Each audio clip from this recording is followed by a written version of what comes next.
volete far ammalare tutti. Siete degli irresponsabili, dei cretini, degli emeriti cretini. In questa città il decreto lo faccio rispettare io. Quindi se ne devi andare a casa adesso, non voglio le scuse. Tutti, dovete stare tutti a casa, devi andare a casa, non potete stare qua, andiamo. Non mi guardate, stanno morendo le persone, come ve lo devo spiegare? Mi farete ammalare pure a me, di crepature.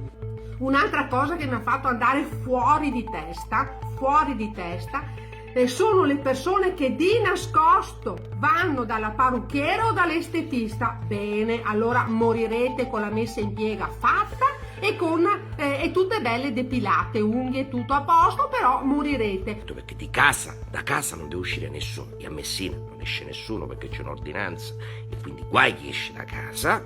Ora tutti i podisti sono diventati, Adelia, tutti che vogliono correre. Ma dove andate a correre? Oggi di domenica, tantissime persone in campagna a arrostere carne, a fare barbecue. Ma stiamo scherzando? Ma stiamo giocando con la pelle nostra e di tutta la cittadinanza. C'è una stagione nella quale noi avremo centinaia di ragazzi che si laureano. Mi arrivano notizie che qualcuno vorrebbe preparare la festa di laurea. Mandiamo i carabinieri, ma li mandiamo con i lanciafiamme.